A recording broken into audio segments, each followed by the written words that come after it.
of you ever have had to make an impetuous decision that you then later regretted? That you thought to yourself, why did I make that decision?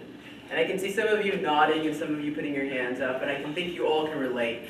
And I, unfortunately, have made that mistake too often. And I have to say that I can see that that has happened also with some of our politicians that are good coming on television. We see them give responses to some of the questions, and I think they may be too impetuous, and so they give those responses that they later regret. And I'll give you my one experience that happened with one of my clients. I am both a speaker, as many of you know, as well as a real estate agent.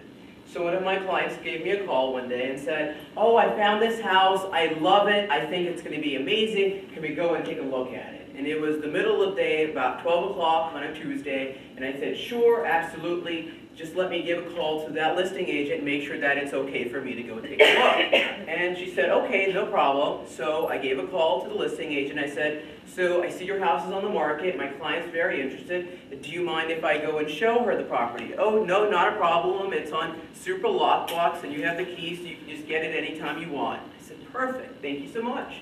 Gave my client a call and I said, so they said it's perfectly fine for us to go over. Can you meet me there in an hour? She said, absolutely, perfect. So we both meet in front of the house, and I said, okay, are you ready to look at this beautiful house? She said, absolutely. It's a wonderful home. I know it's going to be. So I get the lockbox key. I get the key out, get into the property, and I make sure I knocked beforehand. I didn't hear anybody, and so when I got in, I said, is anybody home? Is anybody home? Complete silence. I said, perfect. It's going to be a great opportunity for us to go take a look at this house. So I start to walk into the house in front of her, and we get into the family room, and I'm looking in the family room, and then I see this stuffed dog. And I think, these people must be very wealthy, because getting a stuffed dog is very expensive. So I went up to it, and it was about yay high, and I thought, wow, this must be very expensive. These people must have a lot of money, and this house is pretty nice. So I went up to it, and as I'm up to it, I then look at it, and then all of a sudden I see that the dog is moving, and the dog does, bah!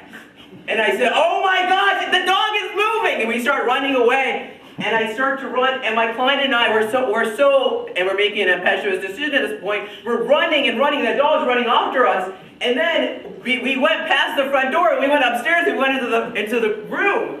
And I thought to myself, and I spoke to my client, I said, what should we do? The dog's downstairs. She said, I don't know, you're the real estate agent. I said, okay, I know I'm a real estate agent. They didn't ask us on the exam about dogs. Okay, I already gave the call to the listing agent. What did the listing agent want me to do? Die?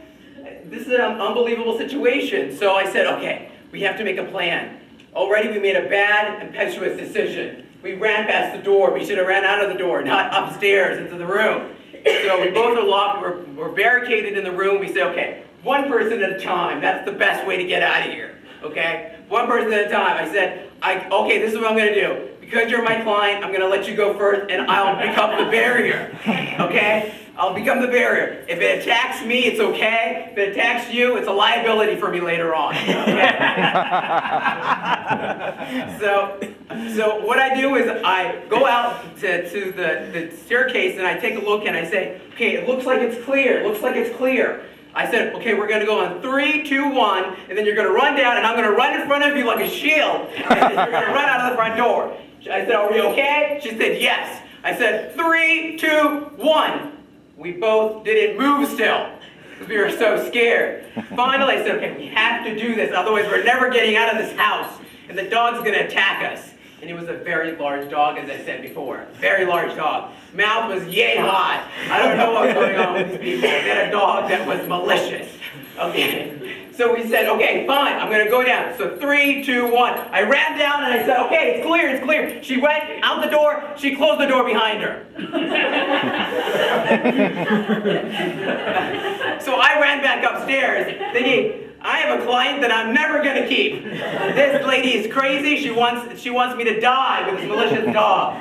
Okay? So I ran upstairs and I thought, okay, I have to do this. I have to get out of this house. I cannot have this be the way that it says on my memorial, that it says, way to die, eaten by dog. You know, I don't want that to be the way that I tell people that's how I die.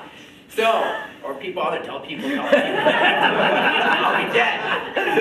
Impetuous decision, people, impetuous decision. I didn't know what I was doing at this point. So I said, okay, I'm going to run out of that door, and even if it gets my leg, I'm going to let it get my leg. I'm going to have to throw something at it. I'm going to take a shoe off. So I took my shoes off, and I had them so I could throw them at the dog in case the dog came after me. I ran down the stairs, and I saw the dog, and I threw the shoes at it, and then I closed the door behind me, and I said, thank God I'm alive.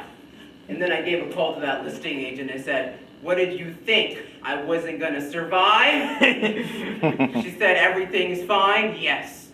And that's why I tell you, impetuous decisions are not a good decision.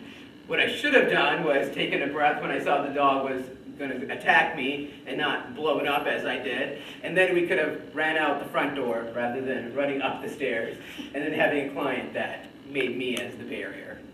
And I hope that's what you take away from this story. You say to yourself, the next time I have a horrific situation as I did, you'll think to yourself, I need to not make it an impetuous decision. Instead, I need to take a breath and make a plan.